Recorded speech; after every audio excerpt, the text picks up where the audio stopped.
വായനയിലൂടെ വിജ്ഞാനത്തിന് വെളിച്ചം പകരാൻ അവസരമൊരുക്കിയ മരിയ സദനം ഗ്രന്ഥശാല പ്രവർത്തനം ആരംഭിച്ചു. മാനസിക സാമൂഹ്യ പുനരധിവാസ രംഗത്ത് മാതൃകയായ Maria Sadanam psycho social rehabilitation സെന്ററിന്റെ പ്രവർത്തനങ്ങൾക്ക് കരുത്തേകിയാണ് പുതിയ ഗ്രന്ഥശാല ആരംഭിക്കുന്നത്.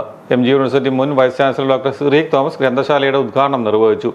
മരിയ സദനം ലോകത്തിന് വെളിച്ചമായി നിലകൊള്ളുന്ന മാതൃകാപരമായ സ്ഥാപനമാണെന്ന് ഡോക്ടർ സിറിയക് തോമസ് പറഞ്ഞു. ഇന്ത്യയിൽ മാത്രമല്ല വിദേശത്തും മരിയ സദനം ഇപ്പോൾ അറിയപ്പെടുന്ന ഒരു ബ്രാൻഡ് നെയിമാണ് എന്നാണ് അറിവുള്ള ആളുകൾ നമ്മളോട് പറയുന്നത്.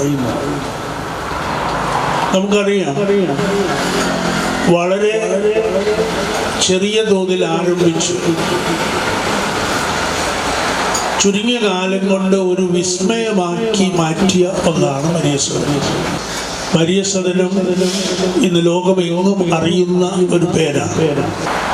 അതുകൊണ്ടാണ് ഈ കാനാട്ടുപാട്ട് ലൈബ്രറി പുനരുദ്ധരിക്കുന്നു എന്ന് പറഞ്ഞപ്പോൾ ഞാൻ ശ്രീ സന്തോഷിനോട് മരിയ സദനം എന്ന ബ്രാൻഡ് നെയിം കൂടി അതിനോട് ചേർത്ത് വയ്ക്കുന്നതാണ് ഉചിതമായി വരുന്നത് എന്ന് സൂചിപ്പിച്ചു.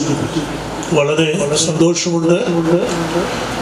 കാനാട്ടുപാറ മരിയ സദനം ഗ്രന്ഥശാല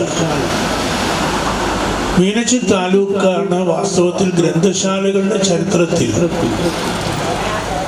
ആദ്യകാലം മുതൽ അറിയപ്പെടുന്ന ഒരു പ്രദേശം. ചടങ്ങിൽ labour India green gardens chairman George Kulangara അധ്യക്ഷനായിരുന്നു. സിറിയക് തോമസ് സാറ് പാലാ സെന്റ് തോമസ് കോളേജിൽ ആദ്യമായിട്ട് വന്നത് ഞങ്ങളുടെ ഡിഗ്രി ക്ലാസ്സിലായിരുന്നു. സാറ് ഞങ്ങളുടെ പൊളിറ്റിക്സ് ഇവിടെ ഞാൻ ഓർക്കുകയാണ് ക്ലാസ്. സാറിൻ്റെ ആ ബുദ്ധി, ആ കഴിവിൽ, ആ മികവിൻ്റെ അതൊക്കെ ഞാൻ അത്ഭുതത്തോടെയാണ് പലപ്പോഴും നോക്കിക്കാണുകയും ചിന്തിക്കുകയും മനസ്സിൽ കൂട്ടി ഉറപ്പിക്കുകയൊക്കെ ചെയ്യുന്നത്. രവി സാറും ഞാനും തമ്മിലൊരു ബന്ധം എന്ന് വെച്ചാൽ ഭയങ്കര ബന്ധമാണ്. ഹൈസ്കൂളിൽ പഠിക്കുന്ന കാലത്ത് എൻ്റെ ഏറ്റവും വലിയ ഒരു വീക്ക്നെസ്, ദൗർബല്യം എന്ന് പറയുന്നത് ഈ പുസ്തകം വായിക്കുക എന്നുള്ളത്. അന്ന് മരങ്ങാട്ടുള്ള ലൈബ്രറി ഉണ്ട്, കുറിച്ചിത്താനത്ത് ലൈബ്രറി ഉണ്ട്. ഈ രണ്ട് ലൈബ്രറികളിൽ എനിക്ക് മെമ്പർഷിപ്പുണ്ട്. ഈ ലൈബ്രറികളിൽ കിട്ടാത്ത പുസ്തകം കിട്ടണമെങ്കിൽ പാലാ മുനിസിപ്പൽ ലൈബ്രറി വരും. മരിയ സദനം ഡയറക്ടർ സന്തോഷ് ജോസഫ് സ്വാഗതം ആശംസിച്ചു.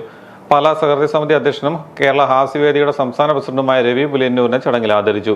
Meenachi taluk library council secretary Roy Francis, retired municipal കമ്മീഷണറും മുൻ ചീഫ് ലൈബ്രറിയനുമായ രവി പാല, കവയിത്രിയും എഴുത്തുകാരിയുമായ സിജിത അനിൽ, ചലച്ചിത്ര നടൻ ചാലി പാല എന്നിവർ ചടങ്ങിൽ സംസാരിച്ചു. ഫ്രണ്ട്സ് ഓഫ് മരിയ സദനം പ്രതിനിധി ടോമി ചെറിയാൻ നന്ദി രേഖപ്പെടുത്തി.